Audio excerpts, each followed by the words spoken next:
الشیطان الرجیم من حمزه ونفخه ونفثه بسم اللہ الرحمن الرحیم۔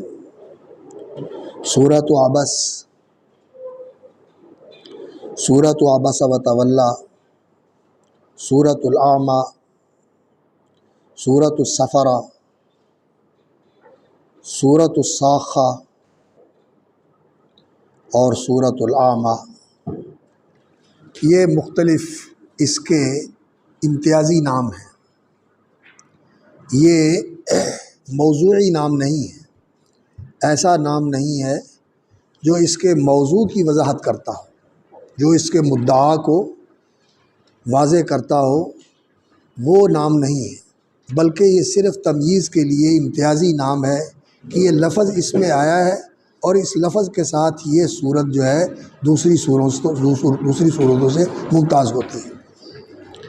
تو مختلف نام ذکر کیے گئے ہیں، لیکن یہ جو پہلا لفظ ہے اس کے ساتھ یہ زیادہ مشہور ہے۔ اللہ اکبر۔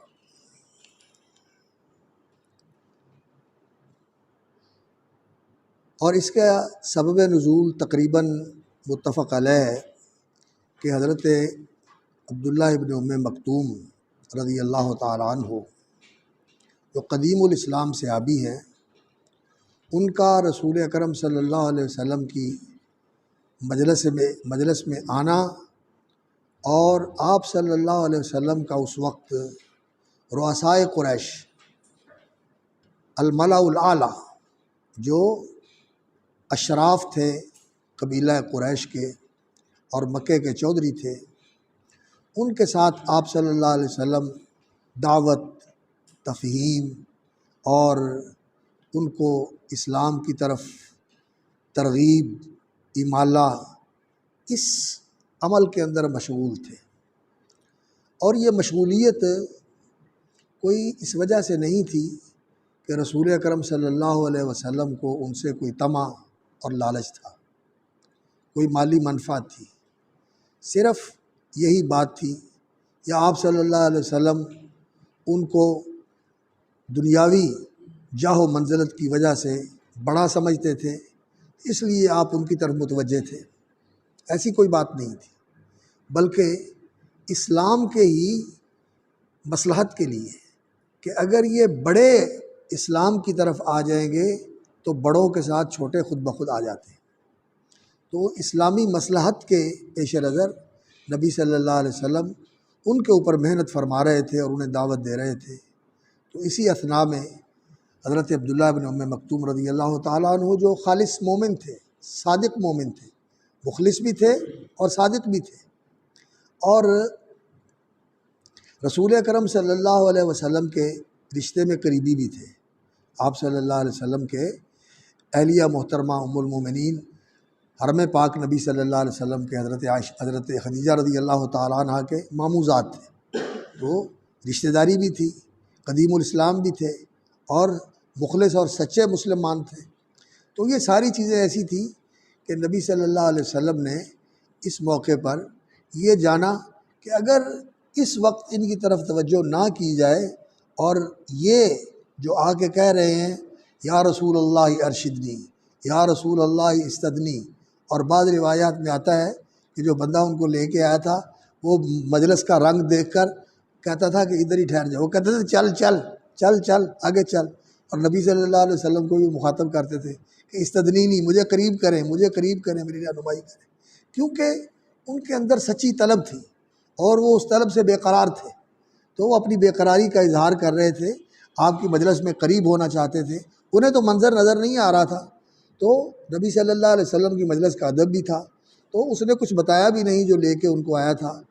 اور اس طرح کی ساری روایات کو جمع کرنے سے صورتحال جو ذہن میں آتی ہے اور انسان کے سامنے وہ منظر پورا جو ہے نا وہ آنکھوں کے سامنے ایک مجسم ہوتا ہے، وہ یہی کیفیت ہے کہ وہ آگے بڑھنے کی کوشش کر رہے ہیں، لانے والا جو ہے وہ ان کو روکتا ہے اور وہ وہیں سے پکار کر کہتے ہیں ارشدنی یا رسول اللہ استدنینی یا رسول اللہ، مجھے قریب آنے دیں، میری رہنمائی کریں۔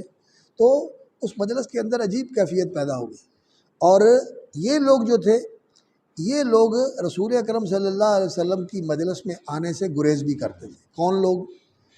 ملا القریش، جو قریش کے اشراف تھے، جو ان کی ایلیٹ کلاس تھی، اونچی کلاس تھی، ہائی جینٹری، جو اپنے آپ کو علیت القوم، قوم کے سرکردہ اور سربرآوردہ لوگ سمجھتے تھے، وہ اس بات کی وجہ سے نبی صلی اللہ علیہ وسلم کی مجلس میں بھی نہیں آتے تھے کہ یہاں ہم کیسے آ کے بیٹھے، یہاں تو جیسا کہ نوح علیہ الصلوۃ والسلام کے قال الملأ من قومه الذين كفروا ما نراك اتبعك الا الذين هم اراذلنا بادي الرأي، جو تیرے پیروکار ہیں یہ تو کم ترین لوگ ہیں، سارے کمی اور کمین ہیں، نیچ لوگ ہیں جو سارے ہیں، ہم کہاں تیرے پاس آئیں، ان کے ساتھ بیٹھنا تو ہمارے لیے ویسے ہی شایع نشان نہیں، اور آپ کہتے ہیں کہ ہم تیرے پیروکار بن جائیں، ان کے ساتھ لگ جائیں، ہم ان جیسے بن جائیں، یہ ہمارے مقام کے لائق نہیں ہے۔ نعوذ باللہ، جیسا رسول اکرم صلی اللہ علیہ وسلم کے ساتھ طائف کے سرداروں نے کیا تھا، جنہوں نے نبی صلی اللہ علیہ وسلم کے ساتھ بات کرنے سے انکار کر دیا اور رسول اکرم صلی اللہ علیہ وسلم کے ساتھ انتہائی متکبرانہ اور انتہائی ناروا اور نازیبا سلوک کیا۔ آپ صلی اللہ علیہ وسلم دکھی ہوئے ان کے اس رویے کی وجہ سے، اور یہ بھی ایسے ہی تھے، یہ قریش کے سردار اور ثقیف کے سردار، یہ سرداروں کا مزاج ایک ہی ہوتا ہے، یہ وڈیرا شاہی اور یہ جو لوگ مال کے اعتبار سے، جاہ و منزلت کے اعتبار سے اور معاشرتی حیثیت کے اعتبار سے، جس کو حسب کہا جاتا ہے، جس کو حسب کہا جاتا ہے۔ حسب کا معنی کیا ہوتا ہے؟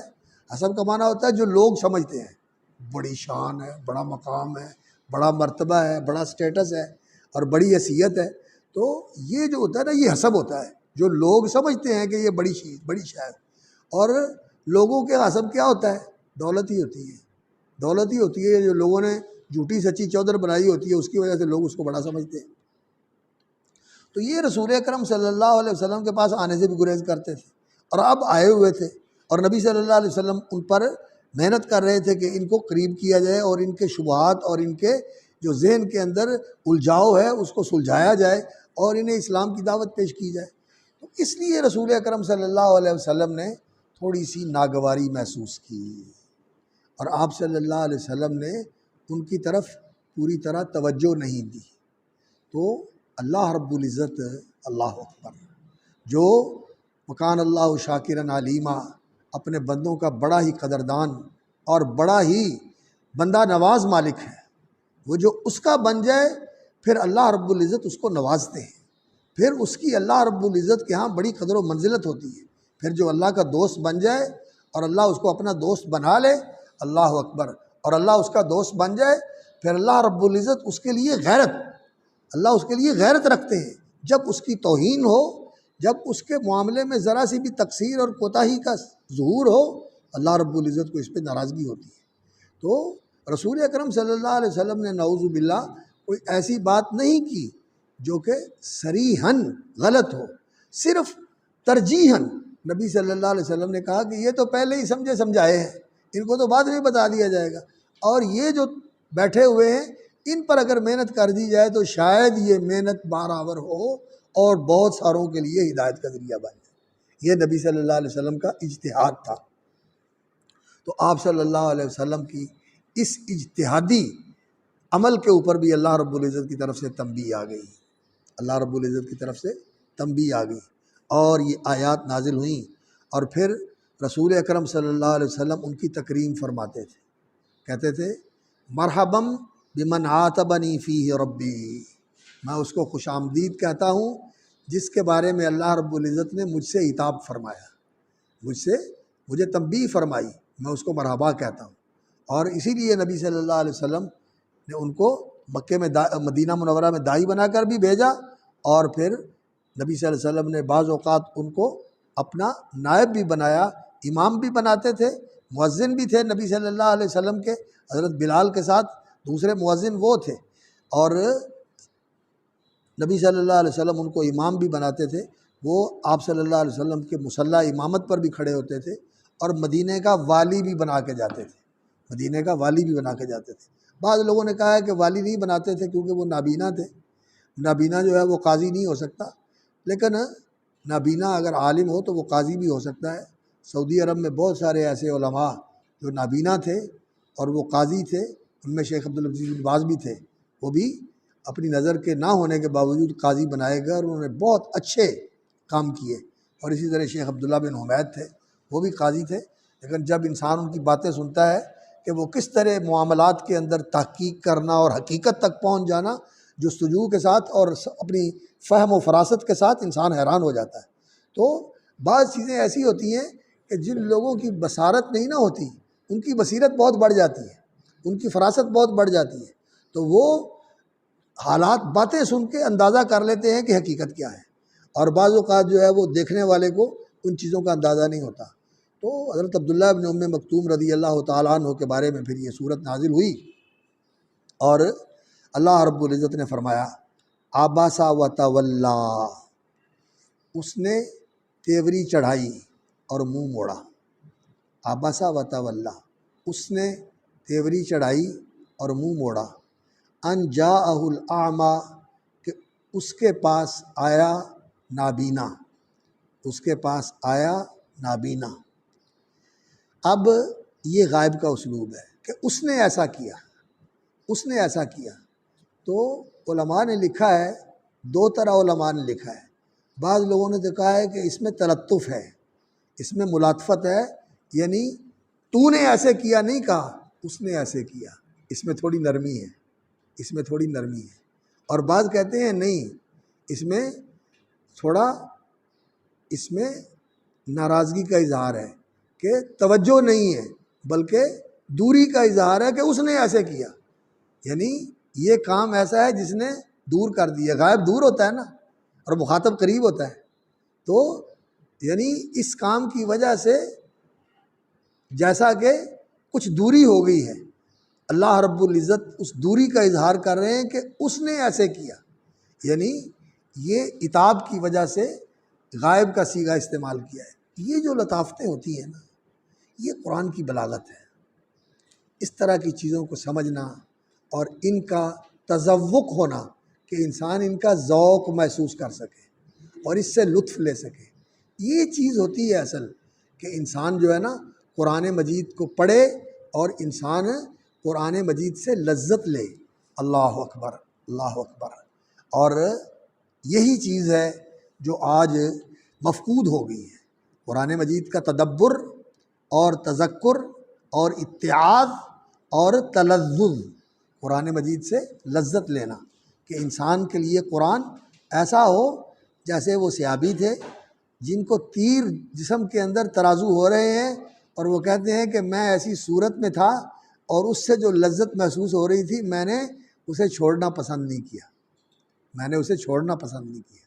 اتنی لذت کہ انسان کو تیر جسم میں پیوست ہو جائے اور اس کی تکلیف بھی جو ہے نا وہ انسان نظر انداز کر دے اور اس لذت کے اندر انسان مشغول رہے۔ تو یہ چیز جو ہے نا قرآن مجید کے ساتھ اپنا تعلق مضبوط کرنے سے ہی انسان کو حاصل ہوتی ہے۔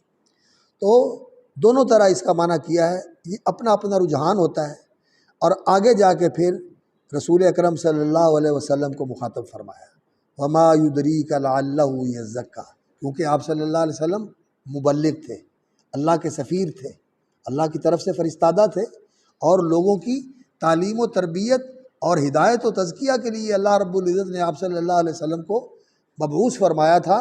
آپ صلی اللہ علیہ وسلم کی یہ ذمہ داری تھی، اس لیے اب عتاب کا اظہار تو فرما دیا اس خطاب کے ساتھ، عبس و تولی ان جاءہ الاعمی، کہ یہ عمل اللہ کو پسند نہیں آیا، اللہ رب العزت نے اس کی اصلاح فرمائی، اس پر تنبیہ فرمائی، اور پھر نبی صلی اللہ علیہ وسلم کو فرمایا کہ جس کام کے لیے آپ کو بھیجا گیا ہے، آپ نے ایسا رویہ اختیار کیا کہ اس کام کے اندر اس سے تقصیر لازم آتی ہے۔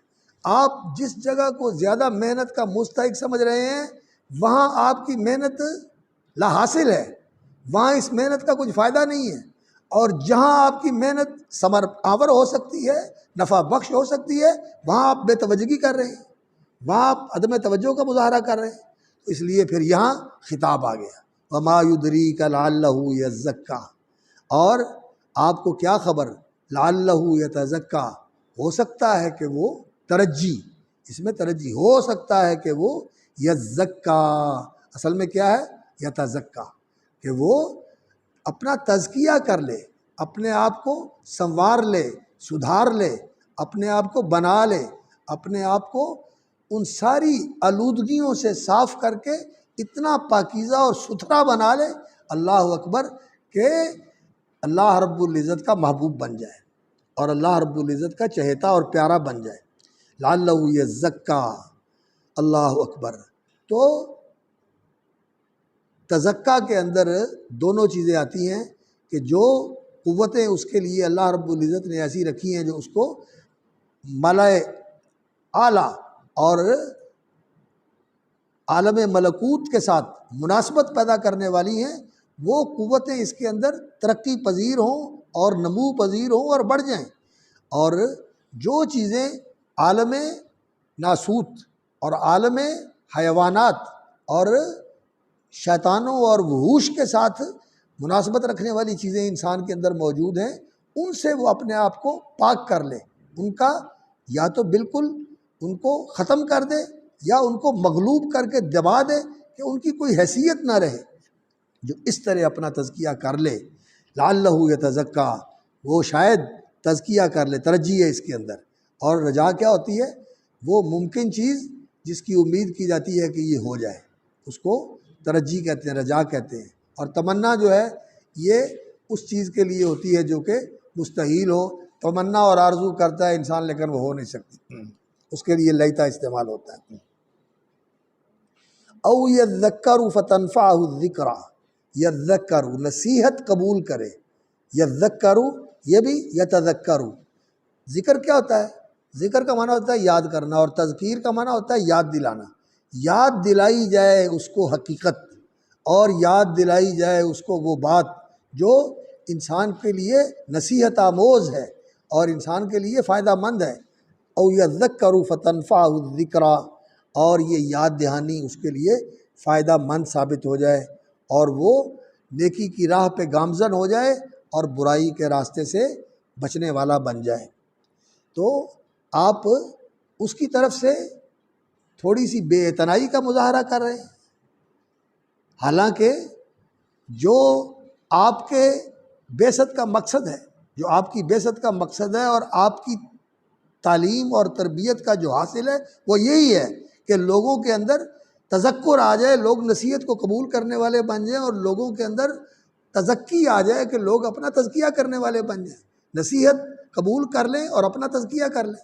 یہی اصل چیز ہے آپ کے بعثت کا۔ تو جہاں یہ کام ہونے والا ہے ادھر سے آپ بے اعتنائی کر رہے ہیں، اور جہاں اس کا حاصل کچھ نہیں ہے وہاں آپ محنت کر رہے ہیں۔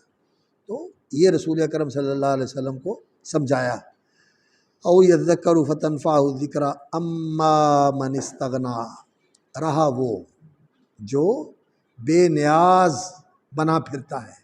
استغنا بے نیاز اور بے پرواہ بنا پھرتا ہے اپنی چودر کی وجہ سے اور اپنی دولت کی وجہ سے، اپنی ریاست کی وجہ سے اور اپنے سرمایے اور دولت کی وجہ سے۔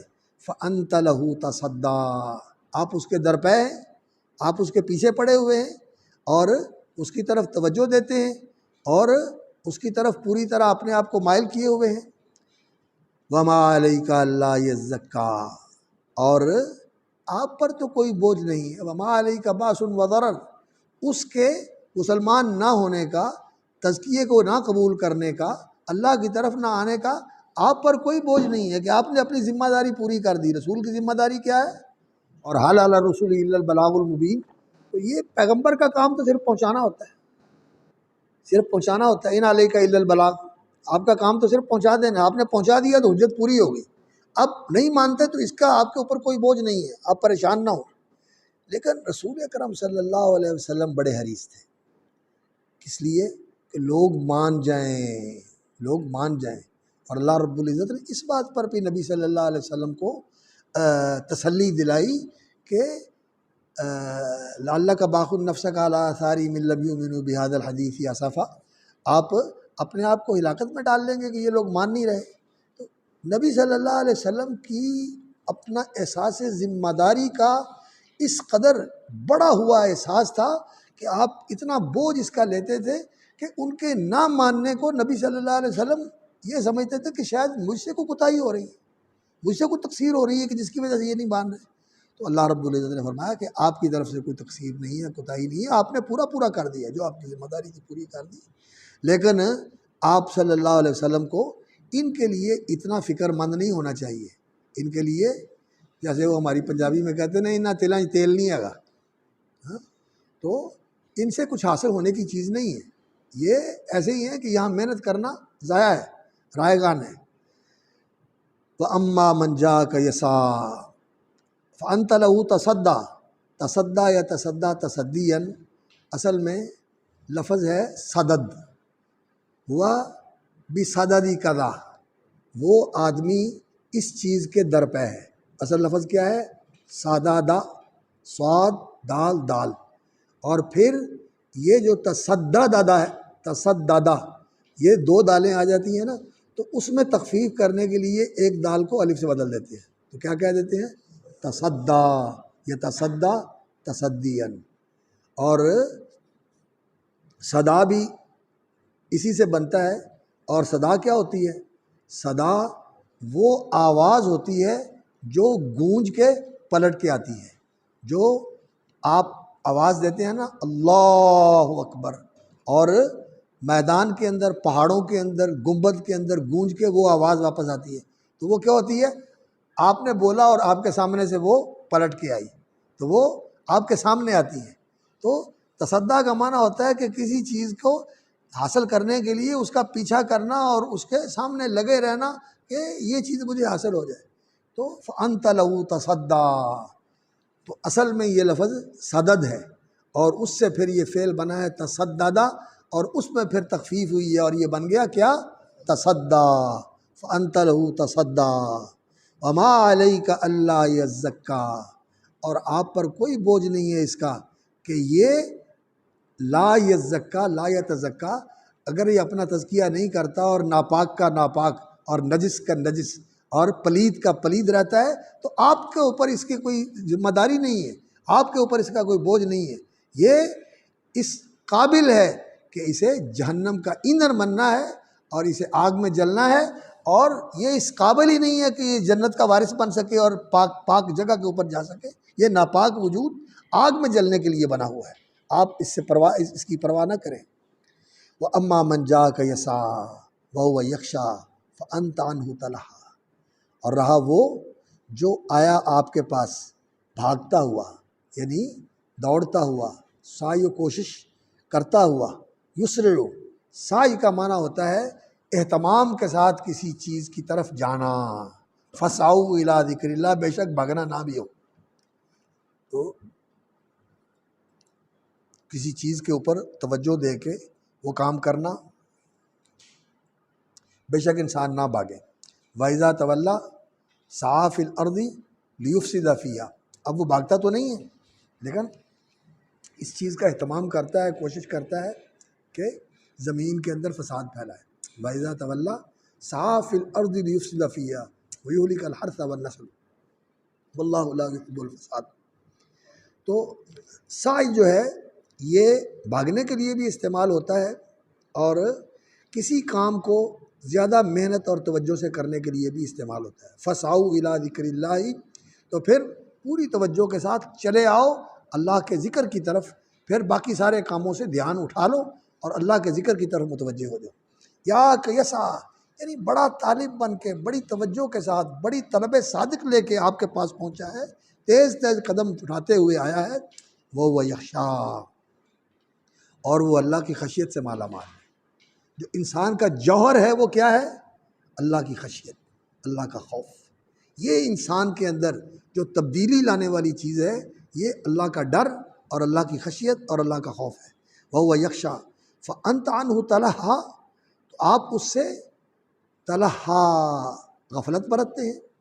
لہو جو ہے یہ ایسے کام کو کہا جاتا ہے جو دل لگی کے طور پر آدمی کرے اور اس میں فائدہ کوئی نہ ہو، اس کو کہتے ہیں لہو۔ اور لائب وہ جس میں آدمی مشغول ہے، کھیل بنایا ہوا ہے لیکن اس کا حاصل کچھ نہیں ہے۔ کھیل کا حاصل کچھ نہیں ہوتا سوائے وقت کاٹنے کے، وقت پاس کرنے کے، اور وقتی طور پر تھوڑا سا انجوائمنٹ اور خوشی اور شادمانی وقتی طور پر ہوتی ہے، پلے کچھ نہیں پڑتا، بلکہ وقت بھی ضائع ہوتا ہے اور انسان کی اور بھی چیزیں ضائع ہوتی ہیں ان چیزوں کے اوپر، پیسہ بھی ضائع ہوتا ہے، لڑائیاں بھی پیدا ہوتی ہیں۔ تو لائب اور لہو یہ وہ چیزیں ہیں جن کا حقیقت میں کوئی فائدہ نہیں ہوتا۔ حقیقی فائدہ دین کے ساتھ ہوتا ہے، حقیقی فائدہ انسان کو کوئی ایسا عمل کرنے سے ہوتا ہے جس سے انسان کی صحت کو فائدہ ہو، جس سے انسان کو جسمانی فائدہ ہو، جس سے انسان کو کوئی ذہنی فائدہ ہو کہ انسان کی سوچ کے اندر بہتری آئے، جس کے ساتھ انسان کو ایمانی اور روحانی فائدہ ہو کہ انسان کا ایمان بڑھے، انسان کی روح کو تقویت ملے اور روح کو پاکیزگی ملے اور روح کو تازگی ملے۔ یہ چیزیں ہوتی ہیں جن کا فائدہ ہوتا ہے۔ یا پھر سب سے بڑا فائدہ یہ ہے کہ انسان کی آخرت بن جائے۔ دنیا کا کوئی فائدہ ہو جو معتد بھی ہی فائدہ ہے، جس میں انسان کو کوئی چیز پلے پڑی ہے، کچھ حاصل ہوا ہے، کچھ بھی نہیں ہوتا۔ لہو و لعب، صرف شغل ہے اور صرف کھیل ہے جو لا حاصل چیز ہے۔ تو اسی سے نکلا ہے یہ تلہا، لہو سے نکلا ہے، یا الہا یلہی الہاءً، غافل کرنا، اس سے نکلا ہے۔ فأنت عنہ تلہا، آپ اس سے غفلت برت رہے ہیں، اس کو نظر انداز کر رہے ہیں جیسا کہ وہ نہیں ہے۔ تو لا تلہکم اموالکم ولا اولادکم عن ذکر اللہ، تو اس کا معنی ہے کہ تمہیں غافل نہ کر دیں، تمہیں غافل نہ کر دیں۔ ایک آدمی سے پوچھا کہ لا تلہکم کا معنی کیا ہے؟ کہتا ہے تمہیں ہلاک نہ کر دیں۔ وہ لا تہلک سمجھ رہا ہے، اس کو لا تلہکم کو کیا سمجھ رہا ہے؟ لا تہلکم، وہ یہ سمجھ رہا ہے۔ تو بعض اوقات انسان کو اشتباہ ہو جاتا ہے۔ لا تلہکم اے تمہیں غافل نہ کر دے، الہا یلہی الہان، تو اس کا مادہ لہو بھی ہو سکتا ہے اور اس کا مادہ لہی بھی ہو سکتا ہے۔ لام ہا یا بھی اس کا مادہ ہو سکتا ہے اور لام ہا واو بھی اس کا مادہ ہو سکتا ہے۔ فأنت عنہ تلہا، تو آپ اس سے غافل ہو رہے ہیں اور اس سے بے توجہی کا مظاہرہ کر رہے ہیں۔ کلا، نہیں، ایسا نہیں ہونا چاہیے، یہ مناسب نہیں ہے، ایسا نہیں ہونا چاہیے۔ کلا، نہیں، یہ کام نہیں ہونا چاہیے اور آئندہ اس طرح کا دوبارہ کام سرزد نہیں ہونا چاہیے، یہ بات مناسب نہیں ہے۔ انہا تذکرہ، یہ قرآن، اللہ اکبر، یہ قرآن تذکرہ، یاد دہانی ہے۔ کلا، یہاں انہو نہیں آیا، انہا آیا ہے، اس لیے کہ جو خبر ہے وہ تذکرہ لفظی طور پر مؤنث ہے۔ تذکرہ مؤنث ہے نا لفظی طور پر، تائے تانیث آئی ہوئی ہے آخر میں۔ تذکیر اور تذکرہ، تفعیل اور تفعیلہ، ذکر یذکر تذکیراً و تذکرۃً، تفعیلہ بھی اس کا مصدر آتا ہے۔ تو چونکہ اس میں تائے تانیث ہے تو اس کی مناسبت سے قرآن کی طرف جو ضمیر لوٹ رہی ہے کہ یہ قرآن مجید یاد دہانی ہے، یہ قرآن مجید یاد دہانی ہے۔ فمن شاء ذکرہ، بس جو چاہے اس سے نصیحت لے لے، جو چاہے اس سے نصیحت لے لے، ذکرہ، جو چاہے اس سے نصیحت لے لے یا جو چاہے اس کو یاد کر لے، یعنی اس کو پلے باندھ لے، اس کو حرز جان بنا لے، اس کو آویزہ گوش بنا لے کہ یہ اس کے کان کے ساتھ بالکل جیسے آویزہ گوش کیا ہوتا ہے؟ جو چیز کان میں لٹکائی جاتی ہے، ہر وقت کان میں لگی رہتی ہے، یعنی ہر وقت اس کے کان میں یہ چیز تازہ رہے۔ اللہ اکبر۔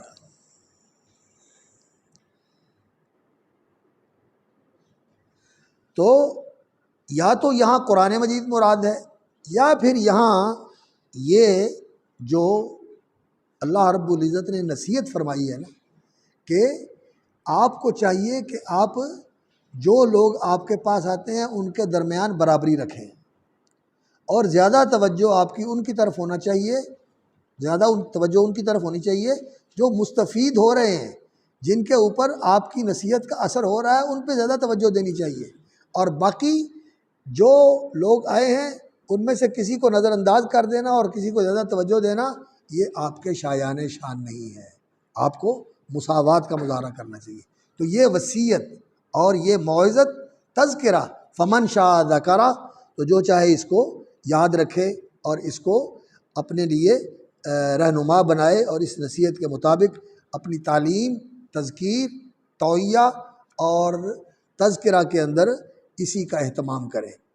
لیکن قرآن مجید کے آگے جو صفات ذکر ہو رہی ہیں اس سے معلوم ہوتا ہے کہ زیادہ بہتر یہ ہے کہ اس کو قرآن کی طرف ہی راجع کیا جائے کہ انہا، یعنی یہ قرآن کی آیات جو ہیں تذکرہ، یاد دہانی ہے، فمن شاء ذکرہ، جو چاہے اس سے نصیحت حاصل کر لے یا اس کو یاد کر لے یا اس کو یاد رکھے، فی صحف مکرمۃ مرفوعۃ مطہرہ، اور یہ ثبت ہے، ثابت فی صحف، یہ ثبت اور محفوظ ہے، فی صحف مکرمۃ، ایسے صحیفوں میں جو بڑے عزت و شرف والے ہیں، مرفوعۃ، بڑے عالی مرتبت اور بلند شان والے ہیں، مطہرہ، اور پاکیزہ ہیں، وہاں تک کسی باطل پرست کی اور کسی شیطانی قوت کی رسائی نہیں ہے، مطہرہ، بِأَيْدِي سَفَرَةٍ كِرَامٍ بَرَرَةٍ، اور ایسے فرشتوں کے ہاتھ میں ہیں،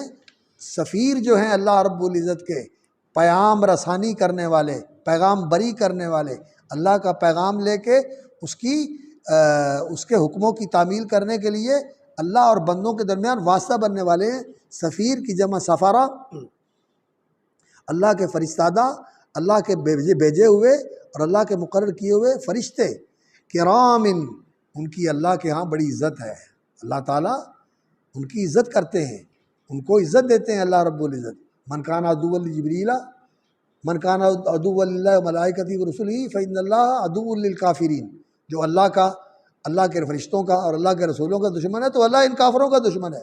تو اگر وہ اللہ کے رسولوں اور اللہ کے فرشتوں سے دشمنی کرتے ہیں تو من کان عدوا للہ وملائکتہ ورسلہ وجبریل ومیکال فإن اللہ عدو للکافرین، تو اللہ رب العزت نے یہاں یہ بتایا کہ ان کے ساتھ دشمنی کرنا اور اپنے آپ کو یہ کہنا کہ اللہ کے ساتھ ہماری دوستی ہے، ایسے نہیں ہو سکتا۔ اللہ کے ان پیاروں کے ساتھ بھی دوستی کرنی ہوگی، اللہ کے پیاروں سے دشمنی کر کے اللہ سے محبت کا دعویٰ کرو تو یہ جھوٹا دعویٰ ہے، اس کی کوئی حیثیت نہیں ہے۔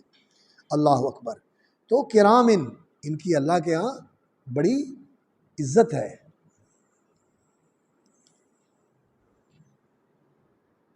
عند ذی العرش مکین، جبریل امین کے بارے میں فرمایا عند ذی العرش مکین، اللہ عرش والے کے ہاں بڑا مقام اور مرتبہ رکھتے ہیں، ان کا مقام اور مرتبہ ہے۔ اور جو اللہ کے فرشتے ہیں اللہ رب العزت ان کا اکرام فرماتے ہیں، برارا، وہ نیکوکار ہیں، وہ نیکوکار ہیں۔ بر کا معنی کیا ہوتا ہے؟ حکم برداری کرنے والا، حکم بجا لانے والا۔ بِأَيْدِي سَفَرَةٍ كِرَامٍ بَرَرَةٍ۔ اب اللہ رب العزت نے قرآن مجید کے جو لکھنے والے، لے کے آنے والے اور قرآن مجید کی حفاظت کرنے والے فرشتے اللہ رب العزت نے مقرر کیے ہوئے ہیں، ان کا تذکرہ فرمایا، اور اس کے ساتھ ہی اللہ رب العزت نے ضمناً یہ دلالت، ضمنی دلالت ہے، ایک ہوتی ہے دلالت لفظی اور ایک ہوتی ہے یعنی دلالت مطابقت، یعنی جو لفظ کا ظاہر ہے وہ اپنے مدعا پر دلالت کر رہا ہے کہ یہ قرآن فرشتوں کے ہاتھوں میں ہے جو بڑے اللہ رب العزت کے اور بندوں کے درمیان واسطہ بننے والے ہیں، اور وہ اللہ کے ہاں عزت رکھنے والے ہیں اور نیکوکار ہیں۔ اور بندوں میں سے جو اس قرآن کے ساتھ اشتغال رکھیں گے، اس کو حفظ کریں گے، اس کی قراءت سیکھیں گے، اس کا رسم سیکھیں گے، اس کی آیات اور اس کی قراءت اور اس کی تجوید کا اہتمام کریں گے، تو یہ بھی ان کو بھی ان کے ساتھ مناسبت حاصل ہو جائے گی، ان کے ساتھ مناسبت حاصل ہو جائے گی۔ وہ قرآن کے ساتھ مشغول ہیں تو یہ ان کا مقام ہے، سفرۃ کرام بررہ، سفرۃ کرام بررہ۔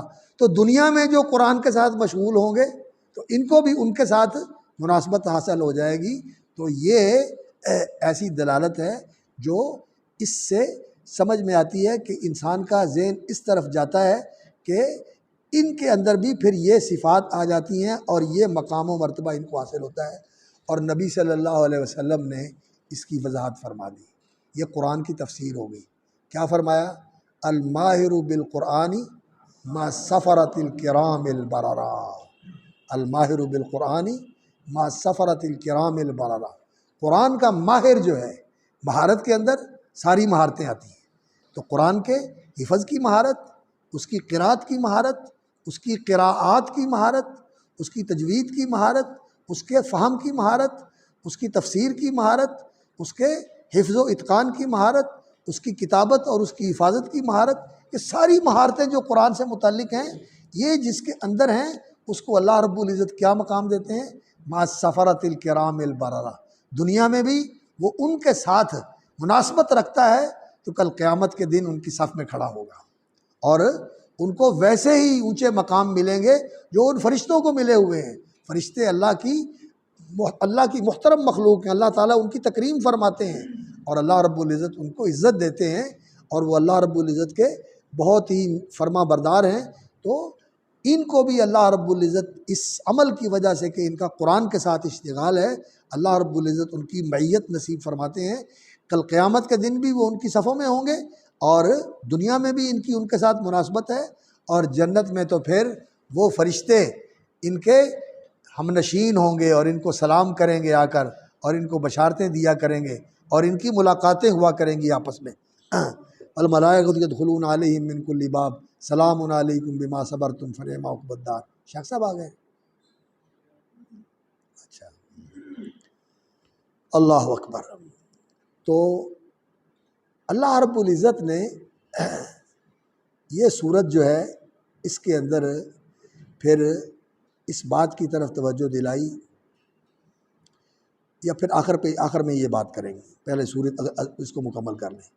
قتل الانسان ما اکفرہ، انسان کا ستیہ ناش ہو جائے، ما اکفرہ، کس قدر ناشکرہ ہے یہ، کیسا ناشکرہ ہے یہ، یا کس چیز نے اس کو کافر بنا دیا، دونوں معنی کیے گئے۔ ما اکفرہ، کس قدر ناشکرہ ہے، اور کس چیز نے اس کو کافر بنا دیا۔ تو یہاں انسان سے مراد کافر انسان ہے، یہاں انسان سے مراد ہر انسان نہیں ہے، یہاں قتل الانسان سے جو کافر اور ان کی راہ پہ چلنے والے مشرک اور منافق لوگ ہیں وہ انسان مراد ہیں۔ قتل الانسان، اس کا ستیہ ناش ہو جائے، ما اکفرہ، کس قدر ناشکرہ ہے وہ، کتنا بڑا ناشکرہ ہے وہ۔ تو یہ تعجب جو ہے، اللہ رب العزت جب تعجب کا صیغہ استعمال کرتے ہیں تو اس میں تعجب کرنا نہیں ہوتا، تعجب دلانا ہوتا ہے، تعجیب کے لیے ہوتا ہے۔ یہ تعجب کے لیے نہیں ہوتا، یہ کس کے لیے ہوتا ہے؟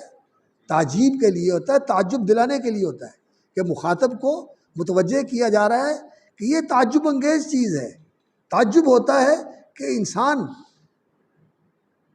کس چیز سے کیا بنا ہے اور پھر یہ ناشکرہ ہے۔ اللہ اکبر۔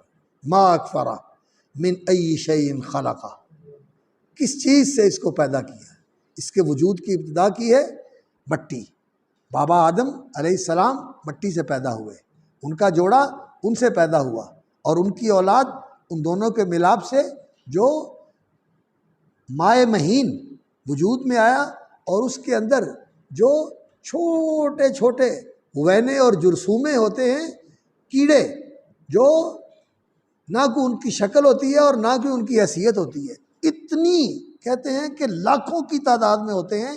ایک وقت میں جو مادہ حیات انسان کے جسم سے نکلتا ہے اس کے اندر لاکھوں کروڑوں کی تعداد میں وہ وینے ہوتے ہیں، اور اس میں سے اللہ رب العزت انسان کو بنا دیتے ہیں، اور وہ بویضہ، اور اس کا جو ماں کے پیٹ میں وجود ہوتا ہے، اس مبیض کے اندر، اس جگہ کے اوپر جہاں وہ انڈا بنتا ہے، اور پھر وہاں سے اتر کر اس وینے کے ساتھ آ کر ملتا ہے، اور دونوں مل کے ایک بن جاتے ہیں۔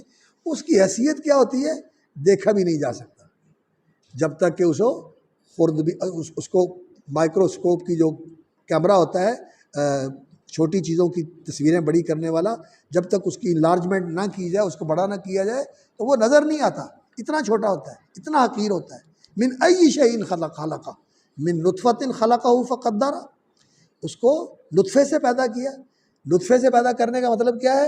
وہ وینا جو ہے وہ نطفے کے اندر ہوتا ہے، وہیں سے نکلتا ہے، اور بویضہ کے ساتھ مل کر دونوں چیزیں پھر امشاج مل جاتی ہیں۔ خلقہ فقدرہ، اور پھر اس کے لیے اندازے ٹھہرائے، اور پھر اس کے لیے جو مواقع تھے وہ مقدر کر دیے، وہ مواقع متعین فرما دیے، مقدر فرما دیے کہ اس نے ایسے ایسے بڑھنا ہے، ایسے ایسے ہونا ہے۔ اور اب اس جرثومے کے اندر جو بوینا منویہ انسان کے جسم سے نکلتا ہے، اور اس بویزے کے اندر اللہ رب العزت نے ایک جین رکھا ہوا ہے جس کے اندر یہ خصوصیات ہوتی ہیں کہ اس سے انسان بنے گا۔ یہ انسانی خصوصیات اس جین کے اندر ہوتی ہیں۔ وہ جین اس ہوینے اور اس بویزے کے اندر اور بھی چھوٹی چیز ہوتی ہے، اور اس کے اندر یہ جتنا انسان کے جسم کے اندر بڑھ کے جو کچھ پیدا ہونے والا ہے، اس کا سارا وہ ہارڈ ڈسک ہوتی ہے جس کے اندر اس کا پورا ریکارڈ موجود ہوتا ہے کہ اس کے ہونٹ ایسے بننے، اس کی آنکھیں ایسے بننی ہیں، اس کا یہ ایسے بننا ہے، اس کا یہ ایسے بننا ہے۔ یہ ساری تقدیر جو ہے اس کے اندر موجود ہوتی ہے۔ جینیٹک سائنس کے جو ماہرین ہیں وہ کہتے ہیں کہ اس جین کے اندر، اور یہ جین جو ہیں یہ نقل ہوتے ہیں، یہ نقل ہوتے ہیں انسانوں سے آگے دوسرے انسانوں کی طرف۔ اسی سے انسانی ساخت جو ہے وہ ایک ہی شکل کے اوپر انسان سے انسان ہی پیدا ہوتا ہے، انسان سے انسان ہی پیدا ہوتا ہے، یہ اس جین کی وجہ سے ہوتا ہے۔ اور وہ جین اس ہوینے اور اس بویزے کے اندر موجود ہوتا ہے، اور اسی کو ہی جو ہے نا پھر آج کل جو ہے نا وہ کیا کہتے ہیں اس کو، ڈی این اے۔ وہ ڈی این اے کے اندر نا اس کو وہ پورے جسم کے اندر کہیں نہ کہیں جو ہے نا وہ موجود ہوتا ہے۔ کہیں سے بھی جسم کی کوئی چیز لے لی جائے، بالوں کے اندر سے بھی وہ اس جین کا اثر جو ہے نا وہ نکال لیتے ہیں۔ تو یہ جینیٹک جو وجود ہے انسان کا، بہت لطیف اور نازک اور باریک وجود، اور وہ ہوینا جس کے اندر یہ موجود ہوتا ہے، اور پھر اس کا بڑھنا، اللہ اکبر، اور اس کے اندر اللہ رب العزت کا اس سارے سسٹم کو ثبت کر دینا، محفوظ کر دینا، اور اس سسٹم کو اس کے اندر اتار دینا، یہ اللہ رب العزت کی کتنی بڑی قدرت ہے، اور کتنی عظیم حکمت ہے، اور کتنی اللہ رب العزت کی قوت قاہرہ ہے کہ اللہ رب العزت نے یہ ساری چیزیں اس میں محفوظ کی ہوئی، اور ان کے مطابق جو ہے وہ انسان کا کان بھی بنتا ہے، انسان کی آنکھیں بھی بنتی ہیں، انسان کے بالوں کی کیفیت بھی بنتی ہے، اور انسان کی رنگت بھی بنتی ہے۔ سارا کچھ ریکارڈ اس میں موجود ہے، اسی کے مطابق سارا کچھ بنتا ہے۔ تو پورا پروگرام جو ہے اس کے اندر محفوظ ہوتا ہے۔ فقدرہ خلقہ، اس کا اللہ اور اکبر، اللہ نے منصوبہ بنایا، فقدرہ، اور اس کی پروگرامنگ جو ہے وہ اس کے اندر منتقل کر، خلقہ فقدرہ ثم السبیل یسرہ۔ تو یہ چیزیں پہلے زمانے میں تو یہی تھا کہ اس کو وجود بخشا، اور اس کے لیے اللہ رب العزت نے آنے والے وقت میں ساری منزلیں طے کر دی کہ یہ ایسے ایسے ہوگا۔ یہ بھی برحق ہے، یہ بھی غلط نہیں ہے، اور یہ بھی غلط نہیں ہے، یہ آج ہمارے علم میں آیا ہے کہ یہ چیزیں بھی موجود ہیں۔ تو قرآن مجید کے اندر اس چیز کا امکان ہوتا ہے کہ جو چیز آج ثابت ہوئی ہے قرآن کے الفاظ کے اندر، اس کا بھی تحمل موجود ہے۔ قرآن مجید میں معنویت کی اتنی صحت ہے کہ آج کی معلومات کو بھی اگر ہم دیکھیں تو ان میں کوئی ایسی چیز نہیں ہے جو قرآن کے الفاظ سے ٹکراتی ہو۔ قرآن کے الفاظ سے اس کی بھی تائید ہوتی ہے کہ یہ بھی ٹھیک ہے، اور یہ بھی ان الفاظ سے سمجھ میں آتا ہے۔ اور اللہ رب العزت نے جو قرآن اتارا ہے اس کے معانی اور مطالب جو ہیں یہ ختم ہونے والے نہیں ہیں۔ جیسے جیسے وقت آتا ہے اس کے اندر وسعت آتی چلی جاتی ہے، اور اس کے اندر پھیلاؤ، اور اس کے اندر بہت زیادہ پہنائی آتی چلی جاتی ہے، بہت زیادہ اس کے اندر توسع آتا ہے۔ من نطفۃ خلقہ فقدرہ، اس کی حقارت بھی اور اس کی لطافت بھی، اور پھر اس کی بحیثیتی بھی کہ اگر کچھ لمحے کے لیے اسے چھوڑ دیا جائے تو وہ ختم ہو جاتا ہے۔ اس کو اللہ رب العزت نے، اللہ اکبر، ثم جعلناہ نطفۃ فی قرار مکین ثم خلقنا النطفۃ علقۃ فخلقنا العلقۃ مضغۃ فخلقنا المضغۃ عظاما فکسونا العظام لحما ثم انشأناہ خلقا آخر فتبارک اللہ احسن الخالقین۔ یہ اللہ رب العزت کی جو انسان کے اوپر اتنی مہربانی ہے، اتنی کرم فرمائی ہے، اتنی بندہ نوازی ہے، انسان اس پہ غور کرے تو اسے اللہ کا شکر کرنا چاہیے، نہ کہ نہ شکرہ ہونا چاہیے۔ ما اکفرہ، یہ تو ناشکرا ہے، یہ اپنی اصل کو بھول جاتا ہے۔ اور پھر صرف یہی نہیں ہے، پھر اللہ رب العزت نے انسان پرورش پاتا ہے اور دنیا میں ثم السبیل یسرہ، اس کے آنے کے لیے اللہ رب العزت نے راستہ آسان کر دیا، راستہ آسان کر دیا۔ کتنا چھوٹا راستہ ہوتا ہے اور اس میں سے کتنا بڑا وجود نکلتا ہے۔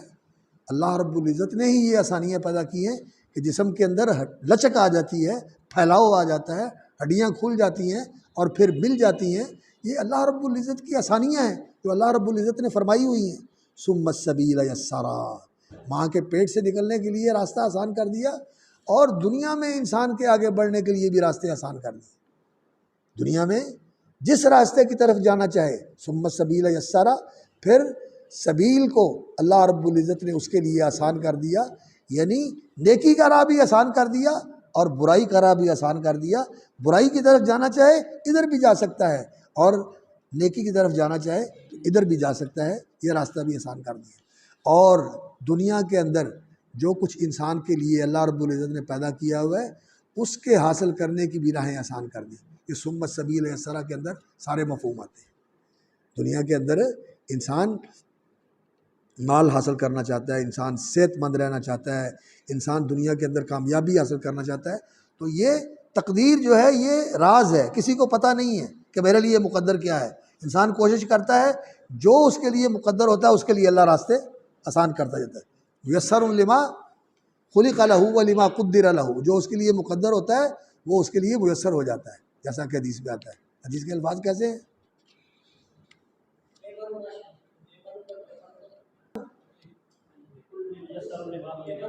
کل میسر لما خلق لہ، کل میسر لما خلق لہ، تو جس کے لیے وہ پیدا کیا گیا ہے اس کے لیے آسانیاں کر دی جاتی ہیں، اس کے لیے آسانیاں کر دی جاتی ہیں۔